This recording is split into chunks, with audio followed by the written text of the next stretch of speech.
ज़ीशान मखसूस हमारे साथ मौजूद हैं, उनसे इस पर बात करते हैं। बहुत शुक्रिया ज़ीशान साहब प्रोग्राम में शिरकत करने के लिए। अब ये पाकिस्तान चाय दरामद करने वाला एक बड़ा मुल्क है। यहाँ हम देखते हैं कि हर दिन में कई मरतबा एक घर में चाय पी जाती है, आदतन भी ज़रूरतन भी।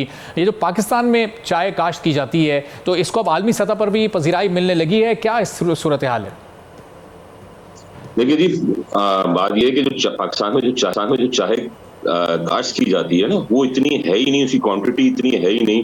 वो इतनी है, मैंने आपको बताया कि जैसे लास्ट जो है ना, जैसे एक होटल जो है, एक चाय का होटल या दो चाय के होटल जो कराची में है, उनकी जितनी कंजम्पशन है उतनी ही काश्त होती है। अच्छा। तो पहले तो हम उस सतह पर आए कि जहाँ पे वो उस लेवल को अचीव करें कि जितनी हमें जरूरत है, या प्रोडक्शन हमारी इतनी हो। हमारी इतनी प्रोडक्शन ही नहीं है तो ज़ीशान साहब, ये पिछले से अगर हम महंगाई देखें तो गुज़िश्ता बरस के मुकाबले में अभी चाय की पत्ती की कीमत में कोई 20 से 30% का इजाफा रिकॉर्ड हुआ है। ये इसकी क्या वजूहत हैं, चाय की पत्ती की कीमत बढ़ती जा रही है?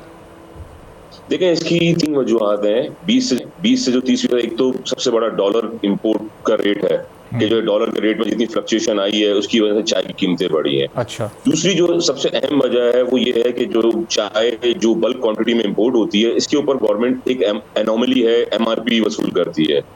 वो एमआरपी है 30% वैल्यू एडिशन करके गवर्नमेंट इसके ऊपर पे, जबकि दुनिया में कहीं ऐसा नहीं होता। मैक्सिमम रिटेल प्राइस इससे ली जाती है, जबकि रॉ मटेरियल के ऊपर एमआरपी नहीं ली जाती जब तक कि वो चाय, मुख्तलिफ ब्रांड्स की जो चाय होती है वो आपस में ब्लेंड होती है, उसके बाद वो पैकेट बनता है, तब एक एमआरपी निकलती है। एक दूसरी वजूहत ये है। और जो तीसरी जो सबसे अहम वजूहत है वो ये है कि गवर्नमेंट ने जो फाटा के अंदर में एग्जेम्पशंस दे दी हैं, जिसकी वजह से 40% उनको जो है वो रेट कम पड़ता है। 40% ड्यूटी टैक्सेस उनके ऊपर नहीं वो पे करते, जो कराची का इंपोर्टर पे करता है। तो वो क्या करते हैं कि वो वहां पे जो कीनिया में हर हफ्ते जो ऑक्शन होती है उसके अंदर में वो प्राइस बढ़ाते चले जाते हैं, क्योंकि जितना ज्यादा वो प्राइस बढ़ाएंगे उतना ज्यादा उनको बचत होगी। इसकी मिसाल ऐसे ही है, जैसे अगर 1 करोड़ का कंटेनर आता था तो उसमें 40 लाख रुपए उनको बचते थे, तो अब वो उसकी कीमत उन्होंने डबल कर दी है वहां पे। यानी कि जो चाय हम $3.25 में लेते थे वो $4.25 या $4 की हो गई है। अच्छा। जिसकी वजह से आवाम को तो महंगी से महंगी होती चली जा रही है आवाम के लिए पत्ती। और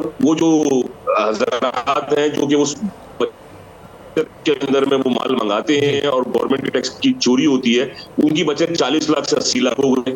आवाम के ऊपर बोझ बढ़ता चला जा रहा है। गवर्नमेंट का ज़र मुबादला भी इस सूरत में ज्यादा जाता है। जो $2.5 की चाय है, क्योंकि इस दफा कीनिया में बम्पर क्रॉप है। मतलब चामदाद है, इसको अगर आप रवा माली साल के पहले 4 माह के इसके आदाद शुमार देखें तो ये सालाना बुनियादों पर 27% बढ़ी है, इसमें इजाफा हुआ है। इसके बावजूद भी एक्सपोर्टर्स को हुकूमत से शिकायत है, इसकी क्या वजह है? देखिए जी, ये जो 27% इजाफा देखा गया है, मैंने आपसे अर्ज की कि जो ना, जो हमारे यहाँ फाटाफाट देखें, चाय के ऊपर जो ना तकरीबन 53 से 56% टैक्सेस है ना, जो लीगल इंपोर्ट होती है कराची के थ्रू। अब यही एग्जेम्पशंस जो है ना फाटा के लिए गवर्नमेंट, हालांकि वहां पे सिर्फ 4 मिलियन की आबादी है, अगर गवर्नमेंट ने कोई वहां पे एग्जेम्पशन देनी भी तो 4 मिलियन का कोटा मुकर्रर कर देते कि भाई 4 मिलियन किलोग्राम चीज टी जो है वो सालाना जाएगी या 6 मिलियन किलोग्राम जाएगी। अब सारी चाय जा रही है फाटा के लिए। अब वहां पे लगी हुई है रेस, हर आदमी, इतनी ज्यादा बचत है, कौन से कारोबार में इतनी बचत है कि 40% मुनाफा हो रहा है। सब्सक्राइब करें और बेल दबाएं ताकि कोई खबर रह न जाए।